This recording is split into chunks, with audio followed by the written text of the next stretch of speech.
Verb to be. Vamos aprender esse verbo hoje com os Stavos English Course. Então, o verbo to be, ele é ser ou estar.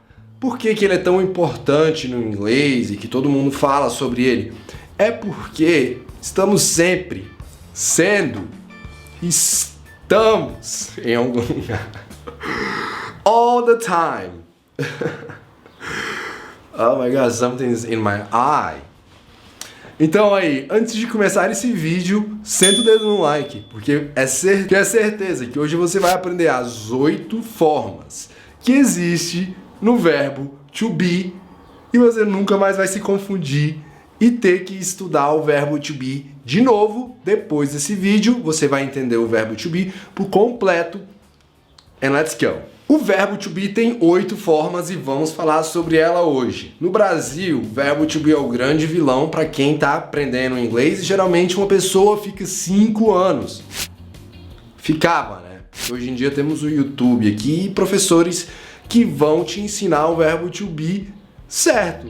Porque você ficar aprendendo só uma parte do verbo to be, depois vê outra, você acaba se perdendo e era isso que acontecia antes desse vídeo. O verbo to be é fundamental para você sair de certos níveis no inglês e, na minha opinião, ele vai te ajudar a avançar de uma vez por todas e entender o inglês e ele ficar um pouquinho mais claro, porque isso ajuda em um longo período de tempo, né? Não vai te ajudar a ser fluente agora, porque você vai ter que colocar o verbo to be in practice. Então eu quero que vocês compartilhem esse vídeo, eu quero que vocês sentem o dedo no like, porque é isso que acontece com a maioria dos professores e com alunos que estão aprendendo inglês, ficam meio ali sempre engatilhando no verbo to be. Isso não vai acontecer mais, porque o verbo to be tem 8 formas e a primeira é qual? É o be, é o be. É o be, é o seja. Be honest, seja honesto. Be fair, seja...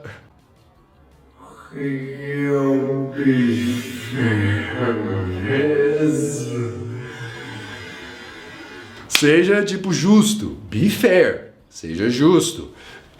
Be a doctor, seja um médico. Be a doctor, man, it's gonna be good for you. Be a doctor. Be a lawyer, because you're going to be solving a lot of problems. Be a lawyer. Então, a primeira forma do verbo to be é a sua forma infinitiva, o be. Segunda forma é um conjunto de 3 forminhas, que é a forma no presente, que todo mundo conhece. O am, o is e o are. Então, esse conjunto aí já nos dão 4 formas do verbo to be.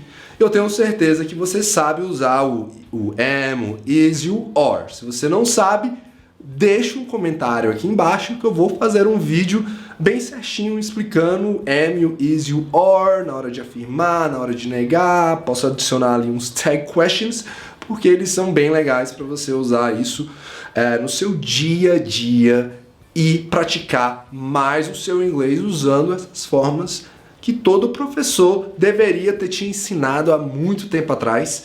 Mas agora com esse vídeo você já sabe 4 formas do verbo to be.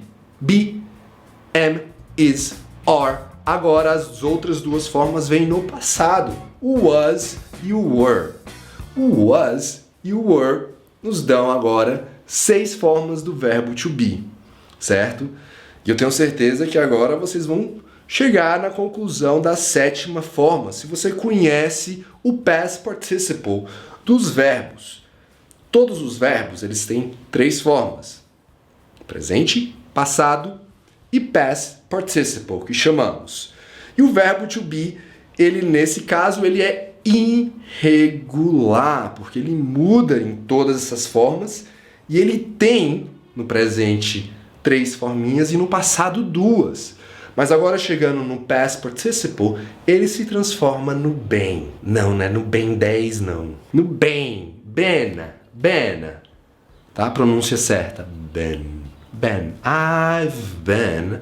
I have been. Então é sempre ser ou estive.